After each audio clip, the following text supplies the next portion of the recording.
लेके मान्यवर साहब काशीराम तक सभी महापुरुषों को नमन करते हुए बहन कुमारी मायावती जी हमारी आदर्श नेता है, हमारी महापुरुष है और जिंदगी भर रहेगी। और जयप्रकाश भी हमेशा उनको अपना महापुरुष मानेगा। यहां पर विराजमान सभी बुद्धिजीवी साथियों, ये सारे सभी समाज के बुद्धिजीवी लोग यहां पर बैठे हैं। मेरी साथियों, ये लड़ाई हजारों से कार्यक्रम मेरे बाद भी चलेगा, हम भी यहां पर बैठे रहेंगे। ये जो साथी हमसे अपनी बात रख रहे हैं, ये वो लोग हैं जिन्होंने साहब काशीराम जी का साथ दे करके आपके उत्तर प्रदेश में 4-4 बार बहन कुमारी मायावती को उत्तर प्रदेश का मुख्यमंत्री। ये वो लोग हैं किशोर कुमार पगला जी, इनकी उम्र काफी हो चुकी है। इन्होंने अपनी पीढ़ी को तैयार किया, जिसमें मंजीत मेहरा, टंडन साहब और हमारे विशाल गाजीपुरी जैसे लोग हैं। हमने ये वचन दिया है अपने आने वाली पीढ़ी के लिए, पीछे वाली पीढ़ी से सीख करके हम ये नौजवान पीढ़ी अपनी पहली वाली पीढ़ी को ये वचन देते हैं, अगर मेरे समाज के बुजुर्ग लोगों, अगर आप लोगों ने मान्यवर साहब काशीराम जी का साथ दे करके हमको सीएम बना के दिया, तो ये नौजवान तुमको वचन देते हैं इस देश का प्रधानमंत्री बना के ये नौजवान साथी आप लोग को देंगे। हम पढ़ लिख करके निकले हैं, जैसे कि बलवीर चटर्जी ने बताया, जब साहब काशीराम जी का परिनिर्वाण हुआ था, मैं वहीं निगम बौद्ध घाट में था। रात को भी हम वहां पर पहुंचे, साहब एक शीशे में बंद थे, सभी लोग आते थे, फूल चढ़ा के जाते थे, बहन जी वहीं पर खड़ी हुई थी। अगले दिन जब साहब काशीराम जी का चंदन की लकड़ी में अंतिम संस्कार किया गया, तो बहन मायावती जी ने कहा कि साहब काशीराम की अस्थि को कोई चुरा के ना ले जाए, उनकी रात को कोई चुरा के ना ले जाए। दिल्ली की टीम को आदेश बहन कुमारी मायावती जी ने दिया था और दिल्ली की टीम ने मुझको आदेश दिया था, तो मैं उसी स्थान पर खड़ा बैठा हुआ था। मुझसे लोग उनकी साहब काशीराम की अस्थियों की और रात को मुझसे मांग रहे। आदमी इतना भी काम कर देता है। मैंने उनसे पूछा कि साहब आप इस रात का अस्थि का क्या करोगे? आज से 20 साल पहले की बात है, मैं आज से 20 साल का था, आज मैं 40 साल का हो गया। मैंने उनसे पूछा कि आप रात का क्या करोगे? तो उन्होंने कहा कि शीशे में हम इसको जड़ के रखेंगे, शीशे में सजा करके रखेंगे, कोई बाहर से कोई आदमी आएगा तो उसको बताएंगे कि काशीराम की अस्थि मेरे घर में रखी हुई है। मैंने कहा जयप्रकाश, अगर मैं थोड़ी सी निगाह पीछे कर लूं तो यहाँ पे काशीराम की राख नहीं मिलेगी। एक इंसान इतना भी काम कर देता है जिसकी राख के लिए लोग तरस जाते हो। उसी दिन आपके बेटे जयप्रकाश ने कसम खाई कि साहब काशीराम आपके बनाए हुए रास्ते पे चलूंगा, ना कभी शादी करूंगा, ना धन संचय करूंगा, ना घर वापस जाऊंगा। अगर तुमने सीएम दिया तो आपकी असली सपूत औलाद उस दिन कहलाएंगे जब इस देश का प्रधानमंत्री हम आपको बना के देंगे। साथियों, लोग कहते हैं अरे कैसे बनोगे देश के प्रधानमंत्री?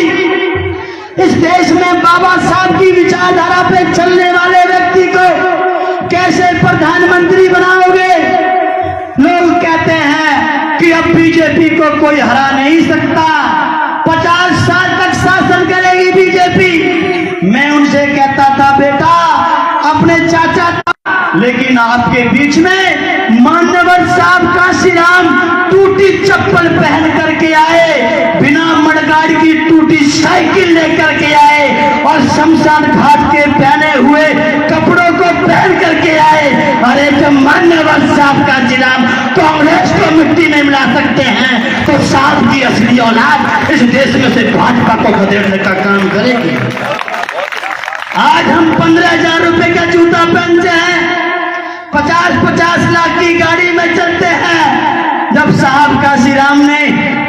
4 आदमियों को एक कमरे में बिठा करके 4-4 10-10 लाख आदमी इकट्ठा करके कांग्रेस को सजाए मौत देने का काम किया है, तो हम भी इस बीजेपी को सजाए मौत देने का काम करेंगे। इस देश में मानवतावादी सोच का व्यक्ति इस देश का प्रधानमंत्री बनाने का काम करेंगे। हम भी सम्मानित साथियों, इस मंच पे बड़े बड़े विद्वान लोग हैं, बहुत डॉक्टर है, बहुत इंजीनियर है, बहुत एडवोकेट है, बहुत प्रोफेसर है। जब आप लोगों से साहब ने काम चला करके आपको सीएम बना के दिया, तो हमने भी एक कसम खाई है, अपनी माँ बहन बेटियों के सामने कहना चाहते हैं, इस दुनिया में 3 प्रकार की संतान होती है, पूत, सपूत और कपूत। पूत, सपूत और कपूत। पूत वो होता है जो अपने माँ बाप के, अपने साम्राज्य को, अपनी जमीन जायदाद को ज्यों का त्यों बना के रखता है, उसे कम नहीं होने देता है, उसे पूत कहा जाता है। मैंने पूत जना है। मेरी माँ बहन बेटियां कहती हैं, मेरी चाची ताई बोलती हैं कि मैंने पूत जना है, मैंने पूत जना है, मेरे काम को पीछे नहीं जाने दे रहा है। लेकिन एक बेटा ऐसा भी होता है जो अपने माँ बाप के काम आगे लेकर जाता है, 50 बीघे की जमीन को 100 बीघे कर देता है, जिसने सीएम दिया है उसको आगे बढ़ाने की बात कहता है, जो अपने माँ बाप के काम को, साम्राज्य को जो नीचे नहीं जाने देता बल्कि ऊपर बढ़ा के लेके जाता है, उसे सपूत कहते हैं। मेरी माँ बहन बेटी, चाचा चाची ताई कहती हैं कि मैंने सपूत जना है। और जो उस काम को पीछे ढकेल दे, अपनी जमीन को बेच करके दारू पी जाए, उसे कहते हैं कपूत जना है। तो मेरे सम्मानित साथियों, ना कपूत बनना है ना पूत बनना है, हमको सपूत वाले बीच से छोड़ करके गए थे, और ये लोग रंगारंग कार्यक्रम मना रहे हैं, ये लोग संगीत में कार्यक्रम बना रहे हैं। इसमें एक बात बता के मैं अपनी बात पूरा करूंगा। मैं आपसे पूछता हूं, सीरियस बात है, ध्यान से मेरी बात को सुनना,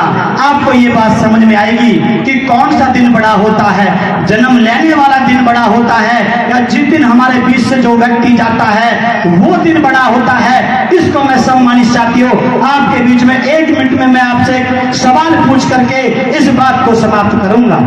जिस दिन आप बीमा करवाते हैं 10 लाख का, 10 साल का, जब आप बीमा करवाते हैं, बीमा तो करवाते हैं, जानते हैं, बीमा करवाते हैं, इंश्योरेंस करवाते हैं, जिस दिन आप 10 लाख का बीमा करवाते हैं उस दिन आप खुश होते हैं, या जिस दिन वो 10,000 का बीमा पूरा होता है उस दिन आप खुश होते हैं? बताओ। जिस दिन बीमा पूरा होता है, जिस दिन बीमा पूरा होता है। क्यों? क्योंकि हमने देखा है ऐसे ही वो दिन महान नहीं होता जिस दिन कोई बच्चा जन्म लेता है, दिन महान वो होता है जो वो हमको छोड़ करके जाता है, तब पता चलता है कि उसने समाज के लिए क्या किया। क्यों साहब? तब पता चलेगा ना। 15 मार्च 1934 को हमको नहीं पता थी कि हुई काशीराम साहब, काशीराम कौन है ये हमको नहीं पता थी, लेकिन 9 अक्टूबर गहरी नींद में सत्ता तक पहुंचा करके गहरी नींद में सो गए काशीराम। ये अखबारों में लिखा हुआ था। सोए हुए समाज को जगाते जगाते गहरी नींद में सो गए काशीराम। बेहोश समाज को होश में लाते लाते खुद बेहोश हो गए काशीराम। मेरे सम्मानित साथियों, जो अपने औलाद की डेथ पे ना रोया हो, जो अपने परिवार के सदस्य की डेथ पे ना रोया हो, वो साहब काशीराम की डेथ पे रोया। जो दिल्ली तक भी नहीं पहुंच पाया, वो इटावे में बैठ के अपने कमरे के, एक व्यक्ति उतना काम करता है उसकी चर्चा महीने 2 महीने तक होती है। कोई व्यक्ति इतना काम कर देता है उसके कर्मों की चर्चा 1-2 साल तक होती है। और कोई इतना बड़ा महान काम कर देता है, जिसके कामों की चर्चा जन्मों जन्मों तक होती है। जैसे बुद्ध हुए, साहब हुए, बाबा साहब हुए। इसलिए खुशी का दिन 15 मार्च नहीं है हमारे लिए साहब का। जिस दिन बुद्ध पैदा हुए थे उससे 80 साल के बाद जिस दिन बुद्ध ने महापरिनिर्वाण दिवस को हम लोग सेलिब्रेट करते हैं, क्योंकि जिस दिन पैदा हुआ उस दिन से हमें कोई संबंध नहीं होता उसने पूरी जिंदगी में हमारे लिए कितना काम किया। जिस दिन व्यक्ति हमारे बीच से जाता है उसी दिन से उसके कर्म खड़े हो जाते हैं, फिर वो तय करते हैं कि कितना लंबा जीवन जीना है और कितनी जल्दी खत्म हो जाना है। इसलिए महान दिन जो है खुशी का दिन ये है। हालांकि उन लोगों ने भी कहा है कि इसको पुण्यतिथि कहते हैं, तो वक्त और होंगे, फिर हम लोग इस कार्यक्रम को बहुत जल्दी समाप्त करेंगे। उसके बाद सम्मानित साथियों, आप सोच सकते हो आपको भैंस का चारा डालना है, हमारी माता बहन बेटियों को खाना बनाना है, लेकिन हम आपका ध्यान रखेंगे। जब हम दिल्ली से चल के 500 किलोमीटर दूर से आ सकते हैं तो 5 कदम की दूरी तय करके आपको भी यहाँ पर बैठे रहना होगा। हम बाबा साहब के साथ काशीराम के सपने को पूरा करेंगे। और मैं आपको सम्मानित साथियों, हमारी पूरी टीम आपको कमिटमेंट करती है कि हम बाबा साहब के कारमा को, साहब काशीराम के कारमा को, बहन जी के कारमा को, बुद्ध के कारमा को कभी पीछे नहीं जाने देंगे, बल्कि मंजिल तक पहुंचाने का काम करेंगे। इसी के साथ मैं अपनी वाणी को विराम देता हूं। जय भीम, जय वीडियो अच्छा भारत। लगा तो चैनल को सब्सक्राइब, वीडियो को शेयर और ज्वाइन बटन दबाकर आर्थिक मदद कीजिए।